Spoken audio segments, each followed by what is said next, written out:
إن الحمد لله نحمده ونستعينه ونستغفره ونعوذ بالله من شرور أنفسنا ومن سيئات أعمالنا من يهد الله فلا مضل له ومن يضلل فلا هادي له أشهد أن لا إله إلا الله وحده لا شريك له وأشهد أن محمد عبده ورسوله لا نبي بعد.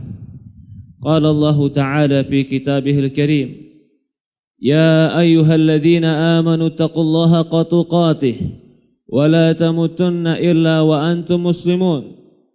وقال الله سبحانه وتعالى يا أيها الذين آمنوا اتقوا الله وقولوا قولا سديدا يصلح لكم أعمالكم ويغفر لكم ذنوبكم ومن يطع الله ورسوله فقد فاز فوزا عظيما. وقال الله سبحانه وتعالى يا أيها الناس اتقوا ربكم الذي خلقكم من نفس واحدة وخلق منها زوجها وبث منهما رجالا كثيرا ونساء واتقوا الله الذي تساءلون به والأرحام إن الله كان عليكم رقيبا. فإن أصدق الحديث كتاب الله وخير الهدي هدي نبينا محمد صلى الله عليه وعلى آله وصحبه وسلم وشر الأمور محدثاتها فإن كل محدثة بدعة فإن كل بدعة ضلالة فإن كل ضلالة في النار أعاذني وإياكم من النار يا عباد الله أوصيكم ونفسي بتقوى الله فقد فاز المتقون. Para hadirin jamaah salat Jumat yang dimuliakan dan dirahmati oleh Allah Subhanahu wa taala. Pertama-tama kita panjatkan puja dan puji syukur kita hanya kepada Allah Rabbul Alamin, serta salawat dan salam kepada baginda Nabi kita Muhammadin sallallahu alaihi wa ala alihi wa sahbihi wasallam, kepada keluarganya, kepada para sahabatnya, juga orang-orang yang mengikuti dan mencintainya ila yaumul qiyamah. Usikum wa nafsi bittaqwallah faqad fazal muttaqun.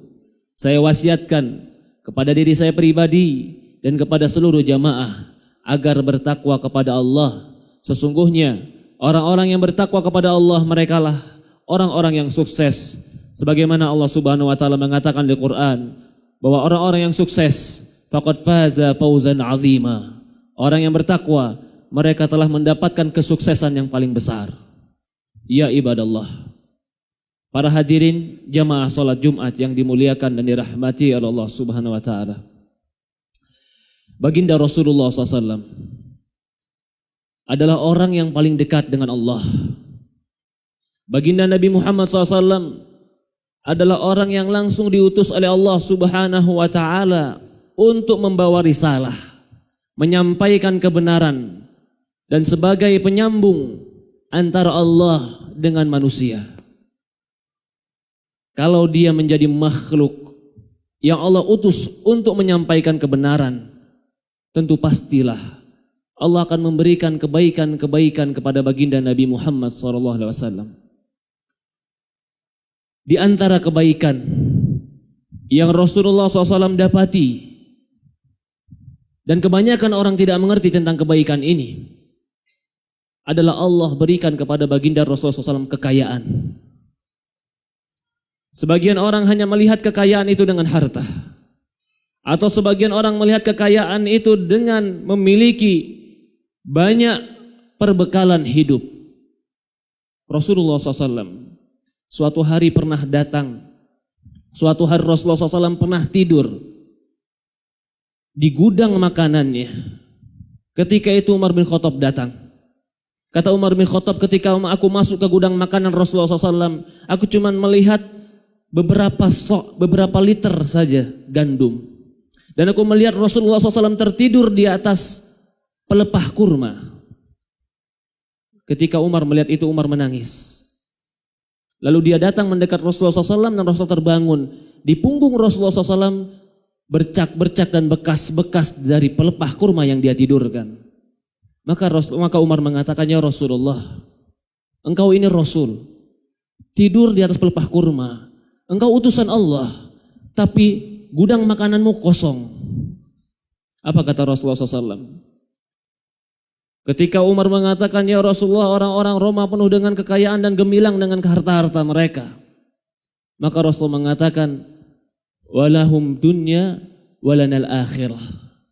Ya Umar, untuk mereka dunia, untuk kita akhirat.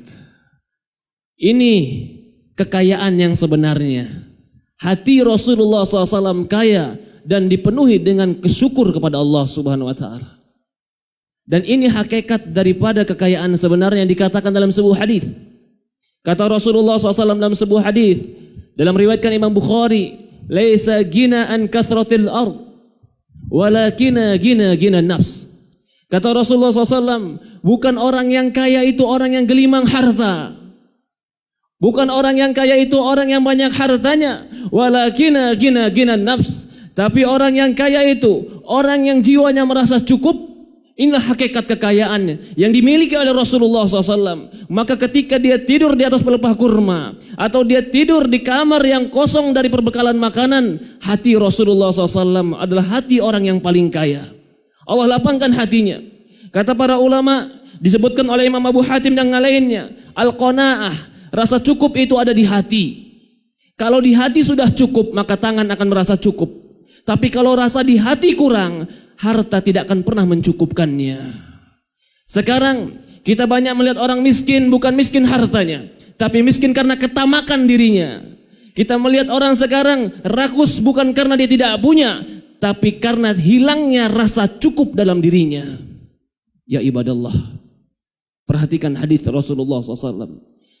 Bagaimana Rasulullah SAW menghayati kehidupan, dan bagaimana Rasulullah SAW bersyukur terhadap kehidupan. Ketika Rasulullah SAW mengatakan, man asbaha minkum aminan fi sirbih wa mu'afan fi jasadih wa lahu qutul yaum hizat lahu dunya.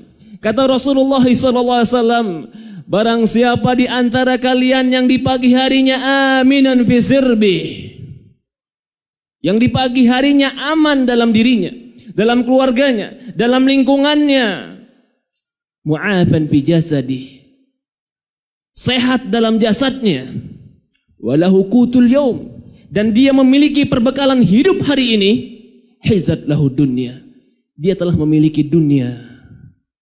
Sederhananya Rasulullah SAW memandang kehidupan. Jika kita telah memiliki tiga perkara ini, kita memiliki keamanan di pagi hari, kita memiliki kesehatan di tubuh kita, dan kita memiliki perbekalan hidup di hari ini, maka dunia telah kita miliki. Ketika ini yang dimiliki oleh Rasulullah SAW, maka hilanglah ketamakan. Ternyata yang membuat orang miskin adalah tamak. Bukan perut yang lapar, tapi jiwa yang tidak akan pernah puas. Bahkan Rasulullah SAW mengatakan dalam sebuah hadis, "Lau kana ibni Adam wadiyan min dahab, labtagha thalithahuma." Kata Rasulullah SAW dalam sebuah hadis yang sahih, kalau seandainya Bani Adam memiliki dua lembah emas, labtagha thalithuhuma, pasti dia akan mencari yang ketiga.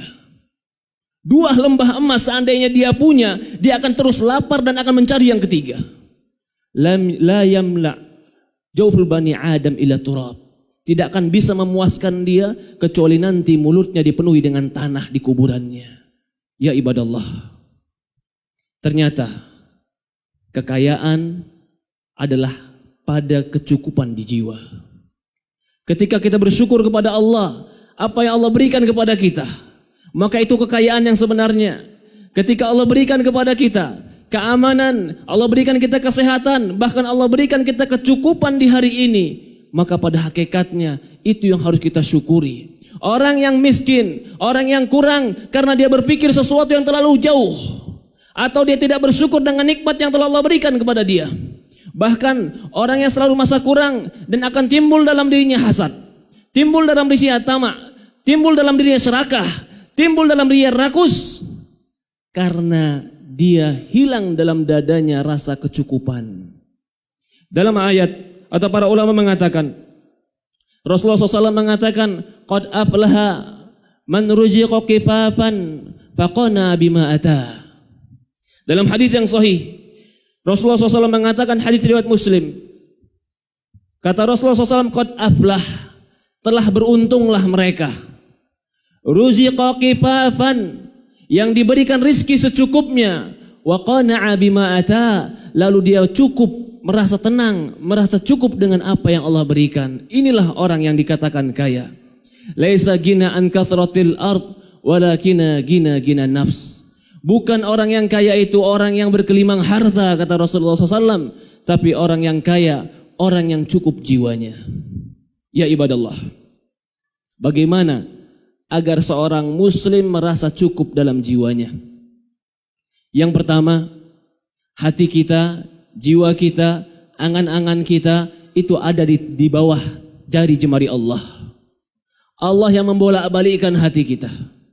Maka agar Allah berikan kita kecukupan, bukan kita habiskan waktu kita 24 jam untuk mengejar dunia.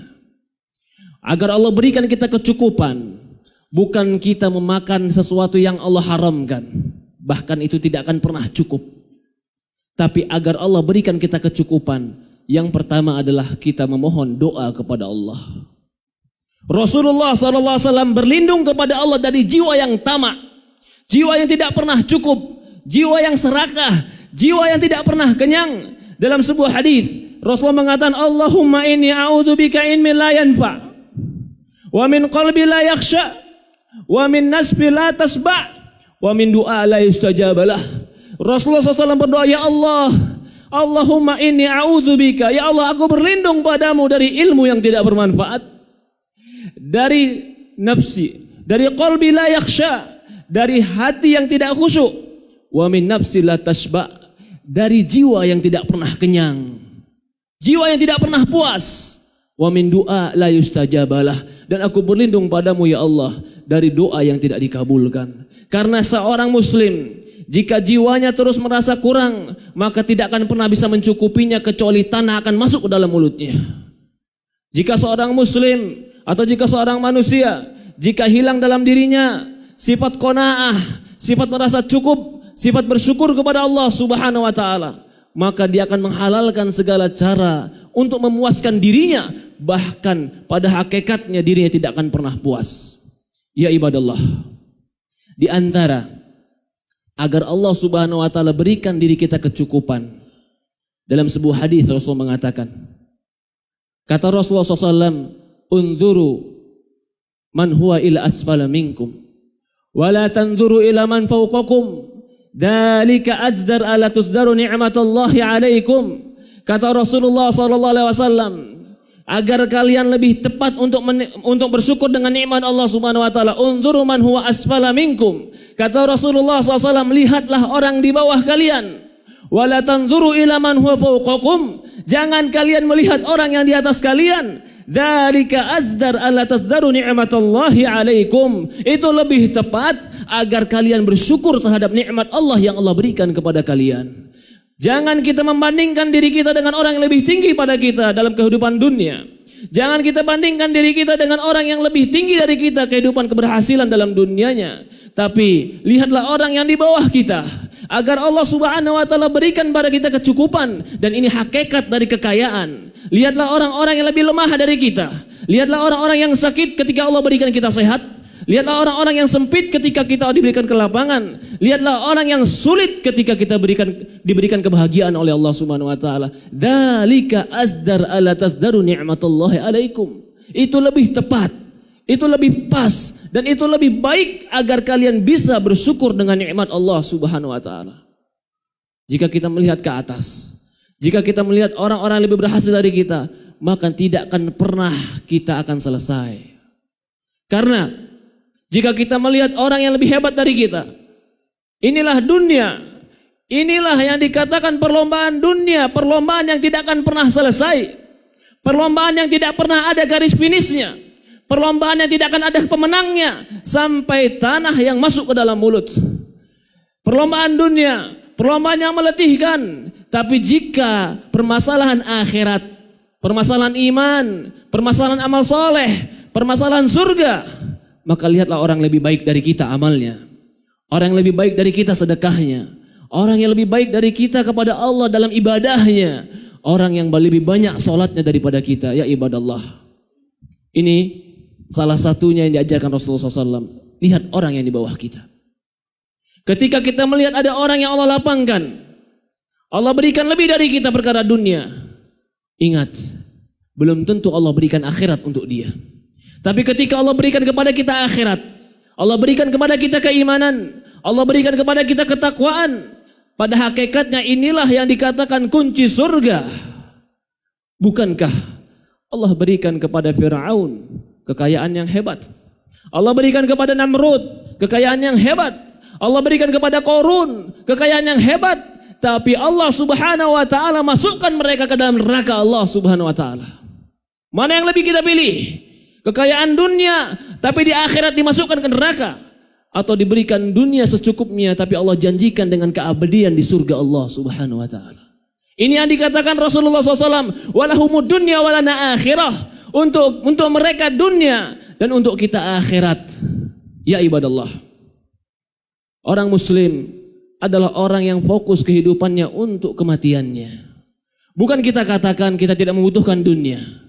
Tapi bukan jadi keberhasilan dan titik keberhasilan adalah ketika orang berhasil dunia. Tidak. Tapi orang yang berhasil adalah orang yang dapat mendekatkan diri kepada Allah Subhanahu wa taala. Inilah yang dikatakan oleh Allah Subhanahu wa taala, "Inna akramakum indallahi atqakum." Sesungguhnya orang yang paling mulia di sisi Allah di antara kalian adalah orang yang paling takwa. Maka bagaimanapun keadaan kita, tapi hubungan kita dengan Allah baik, itulah yang terbaik. Ketika Allah berikan kita kurang tapi itu dekat dengan Allah, maka itu baik. Ketika Allah berikan kita sakit, tapi ketika itu kita dekat dengan Allah, maka itu baik. Tapi ketika Allah berikan kelapangan harta, tapi kita lupa kepada Allah, maka itu tidak baik. Ketika Allah berikan kita kesehatan, tapi kita lupa kepada Allah, maka itu belum tentu kebaikan. Kebaikan adalah sesuatu yang membuat kita abadi, dan kebaikan sesuatu yang mendekatkan diri kita kepada Allah Subhanahu wa taala. Inilah yang menjadi prinsip hidup Rasulullah dan prinsip hidup para sahabat. Sehingga mereka menjadi orang-orang yang akhirat menjadi tujuan hidup mereka. Ya ibadallah, para hadirin jamaah salat Jumat yang dimuliakan dan dirahmati Allah Subhanahu wa taala. Marilah kita menjadi orang yang kaya. Kaya dengan kecukupan hati kita. Marilah kita menjadi orang yang cukup dengan apa yang Allah berikan dan bersyukur kepada Allah. Kalau ini sudah kita miliki, maka kita akan menjadi orang kaya sehakikat orang yang kaya. Barakallahu walakum fil Qur'anil Karim wa na'afani wa iyyakum bima fihi minal ayati wa dzikril hakim wa taqabbalallahu minni wa minkum tilawatuhu wastaghfiruh innahu huwal ghafurur rahim. La ilaha illallah Muhammadur Rasulullah.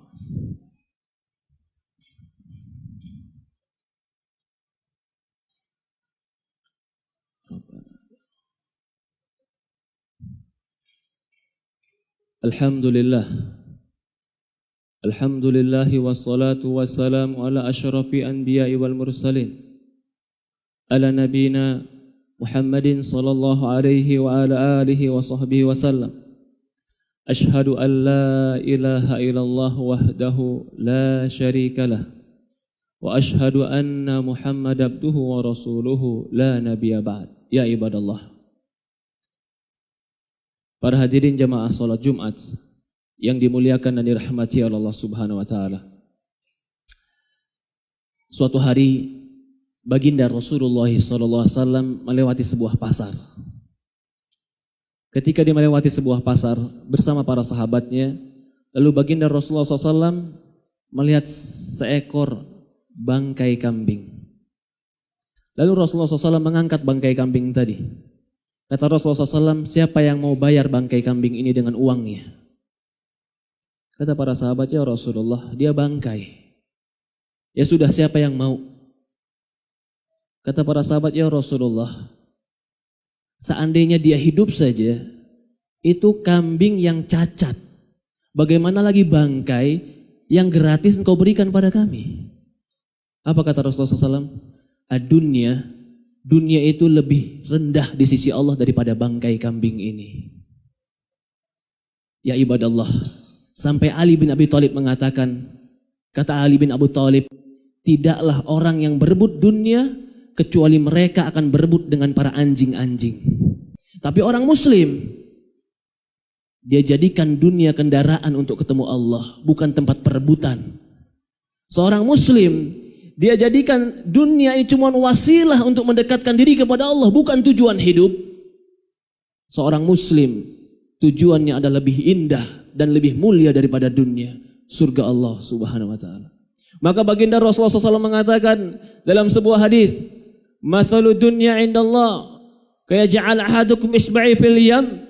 Perumpamaan dunia di sisi Allah bagaikan salah seorang kalian masukkan jarinya ke lautan. Fandur bima yarji, perhatikan apa yang menetes.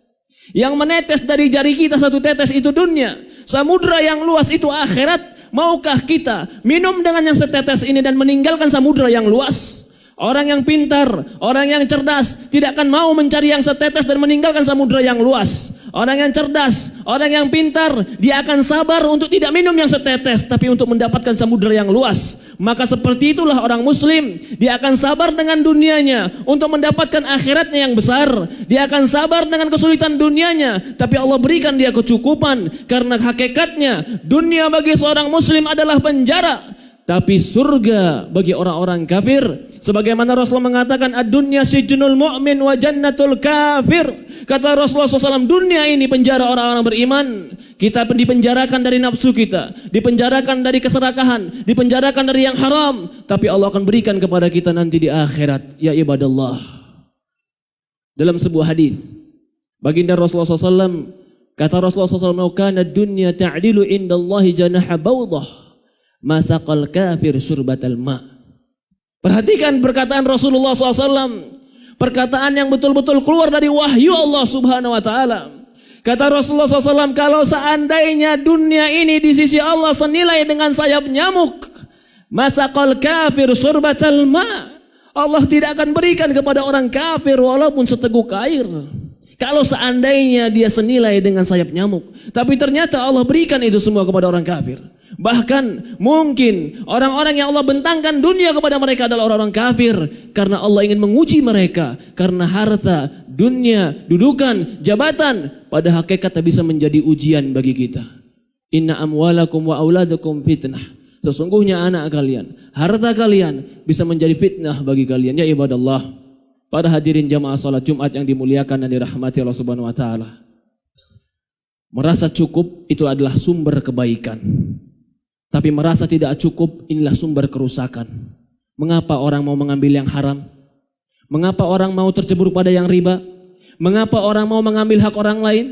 Mengapa orang hasad kepada orang lain? Mengapa orang dengki kepada orang lain? Semuanya kembali kepada satu, tamak. Kenapa dia menjadi tamak? Karena dirinya tidak pernah merasa cukup.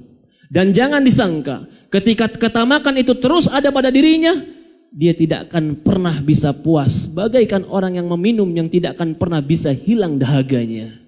Sebanyak apapun dia minum, dahaganya tidak akan pernah puas. Maka cukupkanlah kita dengan yang halal. Cari yang halal. Cukupkan dengan yang halal. Tinggalkan perkara-perkara yang Allah haramkan. Semoga Allah Subhanahu wa taala berkahi kita. Semoga Allah Subhanahu wa taala berkahi harta kita. Semoga Allah Subhanahu wa taala berkahi keluarga kita. Semoga Allah Subhanahu wa taala jadikan rizki kita sesuatu yang dapat menguatkan iman kita. Semoga Allah Subhanahu wa taala jadikan rizki kita untuk mendekatkan diri kita kepada Allah Subhanahu wa taala. Semoga Allah Subhanahu wa taala mengampuni dosa-dosa kita. Semoga Allah Subhanahu wa taala juga mengangkat derajat kita dunia dan akhirat. Allahumma shalli ala Muhammad wa ala Muhammad kama shallaita ala Ibrahim innaka Hamidul Majid. Allahumma barik ala Muhammad wa ala Muhammad kama barakta ala Ibrahim innaka Hamidul Majid. Allahumma nas'alukal huda wat tuqa wal afafa wal ghina. Allahumma a'inna ala dzikrika wa syukrika wa husni ibadatika. Ya muqallibal qulub tsabbit qulubana ala dinika wa tsabbit qulubana ala ta'atik. Allahumma inna na'udzubika min ilmin la yanfa' wa min qalbi la yakhsha wa min nafsi la tashba' wa min du'a la yustajabalah. Allahumma Rabbana ighfir lana wa liwalidayna warhamhuma kama rabbayana shaghira. Rabbana atina fid dunya hasanah wa fil akhirati hasanah wa qina adzaban nar. Walhamdulillahi rabbil alamin. Aqimus shalah.